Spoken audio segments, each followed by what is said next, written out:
material cut out already. This is going to be the last piece right here for the large section.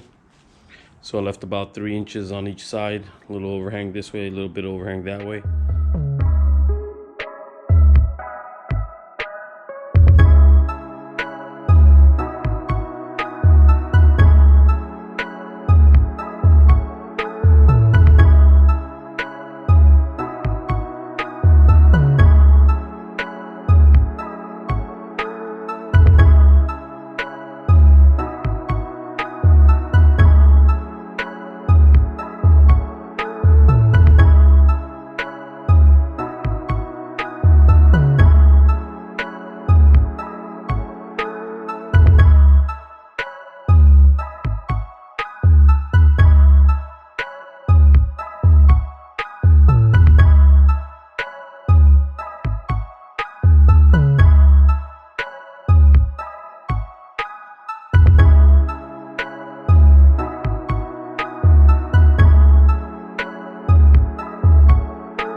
now all 3 sides are done.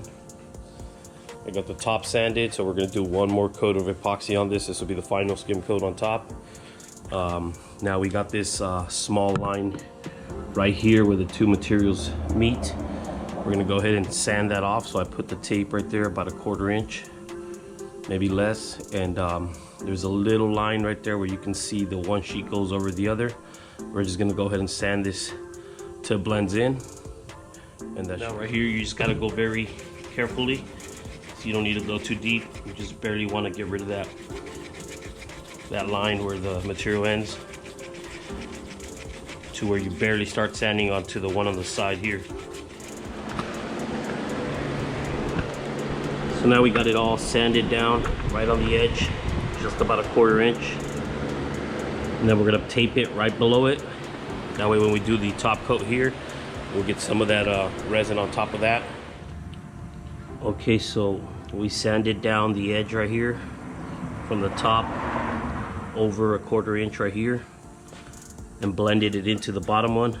So now when we do our top coat right here, we'll lay just a little bit of resin on there. So we'll tape off the bottom a little bit here, lay a little bit of resin, and then once we do the final sanding, we'll be able to blend it all in. It'll look like one piece. And I did the same to this side already. So just got to take off the tape, clean it, reposition the tape a little bit under, do the other side, and we're ready to lay this coat. All right guys, so got it all cleaned up, sanded down, ready for the next resin coat. I taped off the edges here, put some new tape on. So we're done here, we got it cleaned up, got the edge taped off, got about 1/4 inch exposed right there. Sanded the top, so this is ready for the coat. I taped off the edge here, so I always leave a little overhang on the tape so it doesn't run onto the part, drips on the floor instead of dripping directly onto the part or the box. Same thing here, we left a piece of tape hanging out the edge, that way nothing falls over. Same thing all the way around here.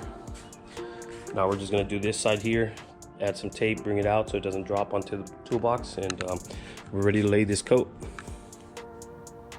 Alright, so this is the next morning. It's looking really good. It's wet. Once we get this water sanded, we'll get all those little ripples out of it. It'll look really good. And then we'll get the final layer of clear coat we're going to be spraying on over the whole toolbox. Okay guys, now we got all the resin coats done. Now we're going to start wet sanding, get this pretty leveled out, and then we're going to do a clear coat. So we're going to get all these little ripples out of it, get a nice wet sand, see how it comes out.